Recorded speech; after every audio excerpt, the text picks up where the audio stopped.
Assalamualaikum. Waalaikumsalam. Selamat pagi anak-anak. Aku tolonglah engkau mengikat diriku sekencang-kencangnya dan menutup matanya agar tidak melihat. Nah setelah itu kan Nabi Ibrahim taat kepada Allah Subhanahu Wa Taala, maka Allah gantikan gibas dari surga satu ekor gibas, yaitu domba. Nah, di sini ada jenis-jenis hewan kurban. Yang pertama unta, yang kedua sapi, yang ketiga kambing, yang keempat domba. Kalau unta, pilih unta yang sehat memiliki kondisi fisik yang baik seperti bulu yang mengkilap, matanya yang jernih dan tidak terlihat lemah. Yang kedua sapi, pilih sapi yang sehat, kuat dan memiliki kondisi fisik yang baik seperti bulu yang mengkilap, matanya yang jernih dan tidak terlihat lemah. Dan jangan lupa kalau memilih hewan kurban itu harus kumpak ya. Kumpak itu dalam artian sudah cukup umurnya. Maksud cukup umurnya itu kayak udah poel. Jadi misalkan tuh kan kalau misalnya kita punya gigi susu ya, gigi susu. Jadi udah ganti bukan ompong, ganti giginya. Ya lebih dewasa. Misalkan kalau kambing itu kalau domba untuk kurban itu minimal itu 8 bulan. 8 bulan udah boleh dikorbankan. Kalau misalkan kambing itu minimal 1 tahun. Kalau sapi itu minimal banget 2 tahunan lah.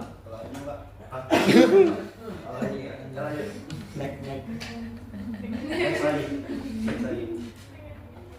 Nah, tadi bener kan? Kalau unta usianya 5 tahun, sapi berumur 2 tahun sampai 3 tahun.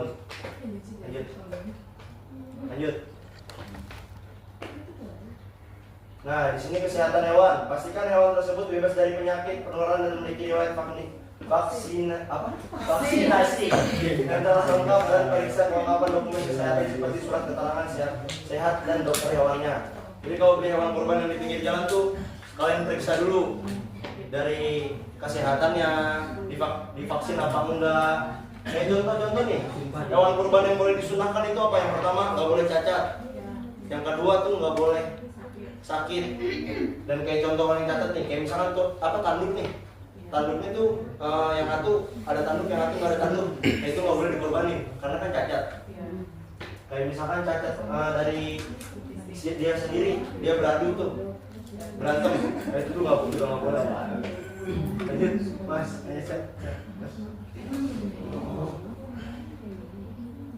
Perawatan sebelum kurban. Yang pertama makanan. Pastikan hewan diberi makanan yang sehat dan cukup serta memiliki akses yang baik ke air bersih. Yang kedua kebersihan, jaga kebersihan kandang dan lingkungan sekitar untuk mencegah penyakit. Lanjut. Nah tetapi kalau misalkan mau disembelih besoknya nggak boleh dikasih makan, dipuasain terlebih dahulu. Gitu. Kayak misalkan nih, contoh kurban besok, sekarang kita rawat nih. Kalau mau ngasih makan pagi, malamnya nggak usah dikasih makan, dipuasain. Gitu.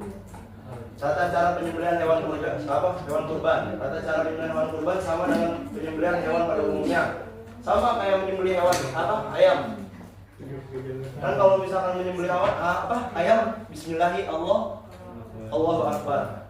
Tapi kalau misalkan buat kurban itu disunahkan baca Allahumma minka wa ilaika wa an Muhammadin wa ummatihi Bismillahi Allahu Akbar. Kalau misalkan kurban itu bacanya, kalau misalnya akikah Bismillahirrahmanirrahim Allahu Akbar, Allahumma taqabbal minka wa ilaika hazi akikah.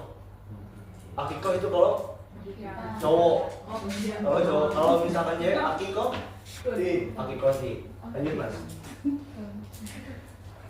Nah, di sini sebentar.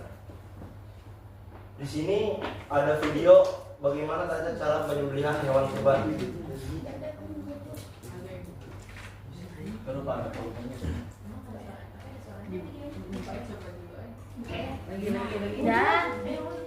Udah menggelegar.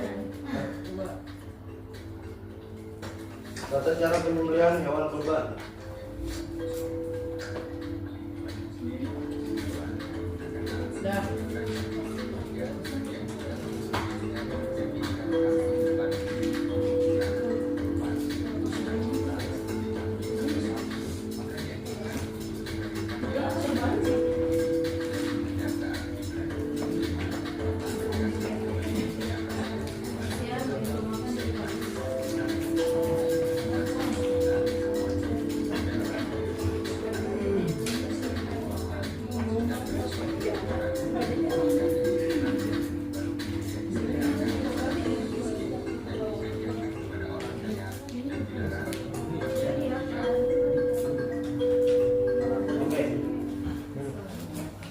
Bapak paparkan tata cara penyembelihan yang benar. Tata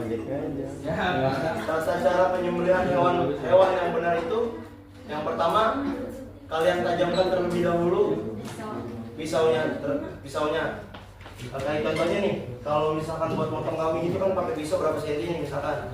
Itu juga ada ketentuannya. Misalkan kalau kambing itu misalkan 15 cm, kalau sapi itu 30 cm. Dan itu harus benar-benar diasah. Dan cara mengasahnya itu ya ada grid-gridnya juga.